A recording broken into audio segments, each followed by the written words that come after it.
നമസ്കാരം, പ്രേമരാജൻ പുന്നാട്.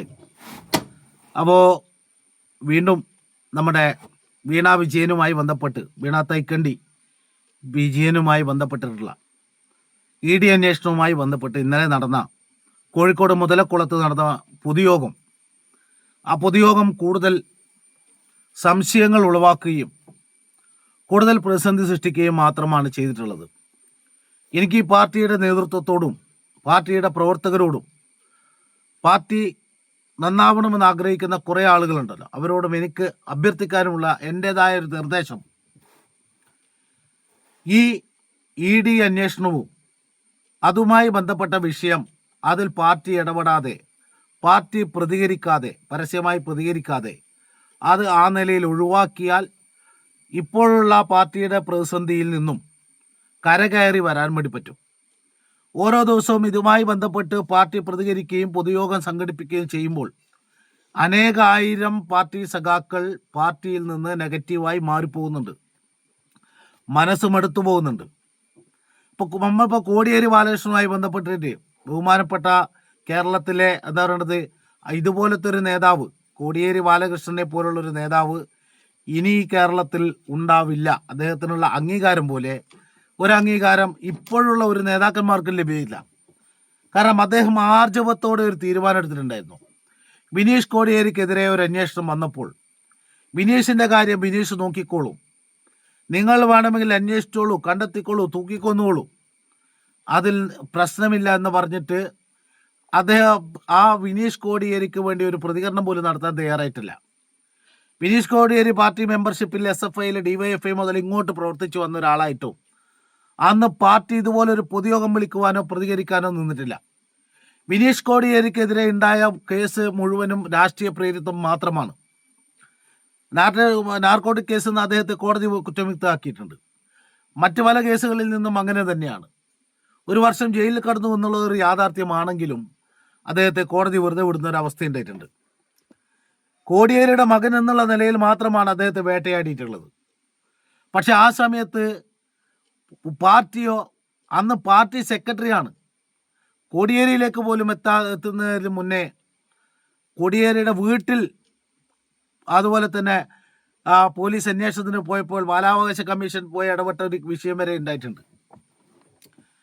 പക്ഷെ അപ്പോഴും പാർട്ടി പ്രതിരോധിച്ചിട്ടില്ല. ബിനീഷ് കോടിയേരി ആ നിലയിൽ കൈകാര്യം ചെയ്തിട്ടുണ്ട്. ആ ഒരു മാന്യത ഇവിടെ പാർട്ടി കൈകാര്യം ചെയ്താൽ, ഇപ്പോൾ ഇന്നലെ ഗോവിന്ദ മാഷ് പ്രസംഗിച്ചത് വീണ തൈക്കണ്ടി, വീണ വിജയൻ്റെ വിഷയം വീണ വിജയൻ നേരിടട്ടെ, അതിൽ നമ്മൾ ഇടപെടുന്നില്ല എന്ന് പറയുമ്പോൾ തന്നെ മറ്റൊരു കാര്യം പറഞ്ഞു വെക്കുന്നുണ്ട്. പക്ഷേ ഈ പക്ഷയാണ് പ്രശ്നം. പക്ഷേ മുഹമ്മദ് റിയാസിലും പിണറായി വിജയനിലേക്കും വന്നാൽ പാർട്ടി പ്രതിരോധിക്കും. അവിടെയാണ് പ്രശ്നം. മുഹമ്മദ് റിയാസും പിണറായി വിജയനിലേക്കും എന്തുകൊണ്ടാണ് വരുന്നത്? എൻ്റെ മകൻ ഒരു തെറ്റ് ചെയ്താൽ എൻ്റെ കൂടെ, എൻ്റെ വീട്ടിലാണ് മകൻ താമസിക്കുന്നതെങ്കിൽ എൻ്റെ വീട്ടിൽ പോലീസ് വരും, എൻ്റെ വീട്ടിൽ പോലീസ് അന്വേഷിക്കും. എൻ്റെ ഭാര്യ ഒരു കേസിൽ പ്രതിയായാൽ അത് വിവാഹത്തിന് മുന്നേ ആണോ വിവാഹം കഴിച്ചതിന് ശേഷമാണോ എന്നുള്ളതല്ല. ഇപ്പോൾ ആ ഭാര്യ ആ കേസിലുണ്ടെങ്കിൽ എൻ്റെ വീട്ടിൽ പോലീസ് വരും, എന്നെ ചോദ്യം ചെയ്യും, എനിക്കതിനെക്കുറിച്ച് എന്തെങ്കിലും അറിയോ എന്നുള്ളത് ചോദ്യം ചെയ്യും. അത് ഈ നാട്ടിലെ സ്വാഭാവിക നീതിയല്ലേ, അത് ഈ നാട്ടിലെ സ്വാഭാവികതയല്ലേ. പിന്നെ അതിനെന്തിനാ മുഹമ്മദ് റിയാസിലേക്കും പിണറായിലേക്കും എത്തിയാൽ എന്ന് പറയുന്നത്? എന്തുകൊണ്ടാണ്? സാധാരണ ഹൈന്ദവർ വിവാഹം കഴിച്ചു കഴിഞ്ഞാൽ ഭർത്താവിൻ്റെ വീട്ടിലാണ് താമസിക്കാറുള്ളത്. ഇപ്പോൾ മുസ്ലിങ്ങളും കുറേയൊക്കെ ഭർത്താവിൻ്റെ വീട്ടിൽ താമസമാക്കിയിട്ടുണ്ട്, കുറേ ആളുകളൊക്കെ. ഇപ്പോഴത്തെ പുതിയ രീതിയിൽ അങ്ങനെ തന്നെ ഭർത്താവിൻ്റെ വീട്ടിൽ തന്നെയാണ്, അല്ലെങ്കിൽ പണ്ട് പിയാപ്പിളായിട്ടേക്കലാണ്. ഇപ്പോൾ ഇവർ മുഹമ്മദ് റിയാസുമായിട്ട് വിവാഹം കഴിച്ചു വീണ തൈക്കണ്ടി, പക്ഷെ പിണറായിയുടെ വീട്ടിൽ തന്നെയാണ് താമസിക്കുന്നത്. എന്തുകൊണ്ടാണ്? സുരക്ഷിത താവളം എന്നുള്ള നിലയിലാണ്. അപ്പോഴേ പാർട്ടി പ്രതിരോധിക്കുള്ളൂ. വീണ തൈക്കണ്ടി ഒരു പാർട്ടി മെമ്പറോ DYFIയിലെ ഒരു യൂണിറ്റ് അംഗമോ DYFIയിൽ പ്രവർത്തിക്കുകയോ ഒന്നും ചെയ്തിട്ടില്ല. ഒരു നേതാവിൻ്റെ മകളെന്ന് എത്ര നേതാക്കന്മാർക്ക് ഇവിടെ മക്കളുണ്ട്? ഇവർക്ക് മാത്രം എന്താണ് ഈ പ്രശ്നം? പിണറായിയെ മാത്രം വേട്ടയാടിയുകൊണ്ട് എങ്ങനെയാണ് പാർട്ടി തകർന്നു വന്നത്? മുഹമ്മദ് റിയാസിലേക്ക് എത്തുന്നത് എന്തുകൊണ്ടാണ്? ആ കുടുംബത്തിന്റെ കാര്യമാണ്, അത് ആ കുടുംബം നോക്കിക്കോട്ടെ എന്ന് പറഞ്ഞ് പാർട്ടി അതങ്ങ് തള്ളിക്കളഞ്ഞ് രഹസ്യമായിട്ട് സഹായിച്ചോ. ഇപ്പോൾ പല കേസുകളും അങ്ങനെ ചെയ്യുന്നുണ്ടല്ലോ, പരസ്യമായി തള്ളിപ്പറഞ്ഞ് രഹസ്യമായി സഹായിക്കുന്ന പല കേസുകളും ഉണ്ടല്ലോ. കേസിന്റെ പേരൊന്നും ഞാൻ പറയുന്നില്ല. അങ്ങനെ അങ്ങ് ചെയ്താൽ പോരെ. ഈ പരസ്യമായി വന്നിട്ട് തൈക്കണ്ടിയുടെ വീണയുടെ കാര്യം, എന്നാൽ വീണയായിട്ട് ഒരു കാര്യം പ്രതികരിക്കുന്നില്ല. ഈ വിഷയത്തിൽ മാധ്യമങ്ങളോട് വന്നിട്ട് ഞാൻ അങ്ങനെ ചെയ്തിട്ടില്ല എന്ന് പറഞ്ഞ് കുറച്ച് രേഖകളും കാര്യങ്ങളൊക്കെ വെക്കുകയോ, ഒരു മാധ്യമ പ്രതികരണം പോലും വീണ വിജയൻ നടത്താൻ തയ്യാറാകാതെ അതിനെല്ലാം പ്രതിരോധിക്കാൻ വരുന്നത് മുഹമ്മദ് റിയാസും പിണറായി വിജയനുമാണ്. അപ്പൊ പിന്നെ അവരിലേക്ക് എത്തില്ലേ? അപ്പൊ പറയുമ്പോൾ അവരുടെ മകളാണ്, അവരുടെ ഭാര്യയാണെന്ന്. മകളും ഭാര്യയുമാണെങ്കിൽ അവരിലേക്ക് അന്വേഷണം വരും, സ്വാഭാവികമാണ്. പിന്നെ ആ കാര്യം അവരെ നോക്കിക്കോട്ടെ എന്ന് പറഞ്ഞിട്ട് മറ്റ് കേസോ കാര്യങ്ങളോ എന്തെങ്കിലും രഹസ്യമായ പിന്തുണ കൊടുത്താൽ പാർട്ടിക്ക് പ്രതിസന്ധിയിൽ നിന്ന് കരകയറാം. അല്ല, ഇതിന് മുഹമ്മദ് റിയാസിലേക്ക് എത്തിയാൽ, പിണറായി വിജയനിലേക്ക് ചോദ്യം ചെയ്താൽ, അവരുമായി ബന്ധപ്പെട്ട ആളുകളിലേക്ക് ചോദ്യം ചെയ്താൽ പ്രതിരോധിക്കും എന്നാണ് പാർട്ടിയുടെ നിലപാടെങ്കിൽ വലിയ വില കൊടുക്കേണ്ടി വരും, വലിയ വില കൊടുക്കേണ്ടി വരും. ഇന്നലെ തന്നെ മുതലക്കുളം മൈതാനത്തിലുള്ള പരിപാടിയിൽ ആള് കുറവാണ്. വന്നതിൽ പ്രസംഗത്തിന്റെ ആദ്യഘട്ടങ്ങളിൽ കുറേ ആൾ മടങ്ങിപ്പോയി. കാരണം മുതലക്കുളം മൈതാനത്ത് ഒരു സ്റ്റേജ് ഉണ്ട്. ആ മൈതാനത്ത് ആ സ്റ്റേജിനേക്കാൾ കുറേ മുമ്പോട്ട് വേറൊരു സ്റ്റേജ് കെട്ടിയിട്ടാണ് പരിപാടി നടത്തേണ്ടി വന്നത്. ആൾക്കൂട്ടം കുറയുമെന്ന് മനസ്സിലാക്കിയോണ്ട് തന്നെയാണ്. ആള് കൂടിയോ കുറഞ്ഞോ എന്നുള്ളതല്ല, ഈ കേസ് അങ്ങനെ കൈകാര്യം ചെയ്യുന്ന നല്ലത്. ഇത് ഗോവിന്ദ മാഷ് ഇപ്പോൾ മറ്റേ നവീൻ ബാബുവിന്റെ കേസിൽ ഇടപെട്ട പോലെയാണ് പറയുന്നത്. നവീൻ ബാബുവിന്റെ വീട്ടിൽ പോയിട്ട് ആ വീട്ടിൽ നിന്ന് പറഞ്ഞിട്ട് പറയും നമ്മൾ നവീൻ ബാബുവിന്റെ കൂടെയാണ്. അതേ സമയത്ത് തന്നെ ഗോവിന്ദ മാഷ ഭാര്യ ഇവിടെ പി ദിവ്യയെ സ്വീകരിക്കാൻ വേണ്ടി ജയിലിന്റെ കവാടത്തിൽ ഇങ്ങനെ നിൽക്കുകയാണ്. ഒരേ സമയം ഇരയോടും വേട്ടക്കാരനോടും വിരിച്ച് നിൽക്കുന്നത് പോലെ എന്നതുപോലെ തന്നെയാണ് ഇപ്പൊ ഇന്നലത്തെ പ്രസംഗത്തിലും ഗോവിന്ദ മാഷ പറഞ്ഞത്. വീണ തൈക്കണ്ടിയുടെ കാര്യം വീണ തൈക്കണ്ടി നോക്കിക്കോളും, പക്ഷെ റിയാസിലുമോ പിണറായിലും എത്തിയാൽ നമ്മൾ ഇടപെടും. അത് പിന്നെ ഇരട്ടത്താപ്പ് അങ്ങനെ എന്താ ഇതിന് പറയാ, അങ്ങനെ എന്തൊക്കെയല്ലോ പറയാ. അവരുടെ കാര്യം അവർ നോക്കട്ടെ, ആ കേസുമായി ബന്ധപ്പെട്ട് എന്ന് പറഞ്ഞ് നിങ്ങളൊന്ന് ഒഴിവാക്കി നോക്കേ, ED വരെ ഒഴിവാക്കി പോകും. പാർട്ടിയുടെ പിന്തുണയൊന്നുമില്ല, ആ കേസ് അവർ തന്നെ നോക്കട്ടെ എന്ന് പറഞ്ഞ് നിങ്ങൾ ഒഴിവാക്കി നോക്കൂ. ഇത് ഓരോ ആൾക്കാരും വീണക്ക് അറിയാമെന്ന് പറയുക, പക്ഷെ വീണ ഇന്ന് വരെ ഒരു സ്ഥലത്ത് വന്നിട്ട് ഒരു പ്രതികരണം നടത്തിയിട്ടില്ല. അവർക്ക് പറഞ്ഞൂടെ ഞാൻ അങ്ങനെയൊന്നും കണ്ടിട്ടില്ല, ഞാൻ അങ്ങനെയൊന്നും എടുത്തിട്ടില്ല, ഇതൊക്കെ രാഷ്ട്രീയ പ്രേരിതമാണ് എന്ന് പറയാൻ അവർക്ക് എന്താ പക്വതയില്ലേ? 18 കഴിഞ്ഞൊരു സ്ത്രീയല്ലേ, 2 വിവാഹം കഴിച്ച ആളല്ലേ. അപ്പൊ അവർക്ക് അതിന്റെ ബുദ്ധി ഇല്ലാതിരിക്കില്ലല്ലോ. ഒരു കുഞ്ഞിന്റെ അമ്മയല്ലേ. അപ്പൊ അവർക്ക് മാധ്യമങ്ങളിൽ വന്ന് മുമ്പ് പിന്നെ ഇവിടെ മാധ്യമങ്ങളിൽ ഇന്റർവ്യൂ കൊടുത്തിട്ടുണ്ടല്ലോ.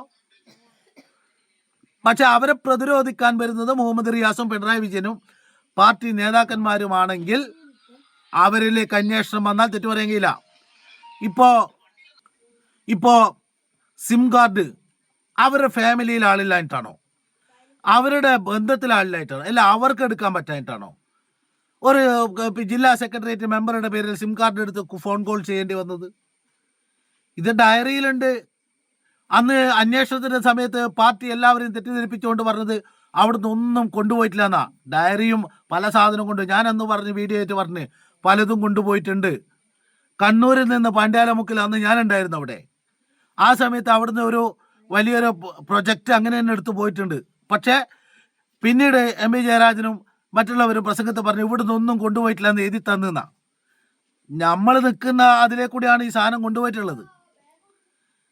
അപ്പോ ആ പിടിച്ചെടുത്തതിന്റെ രേഖയിൽ അടിസ്ഥാനത്തിലാണ് അവര് ജില്ലാ സെക്രട്ടേറിയറ്റ് മെമ്പറും പാർട്ടി പ്രവർത്തകരിലേക്കും പോയിട്ടുള്ളത്.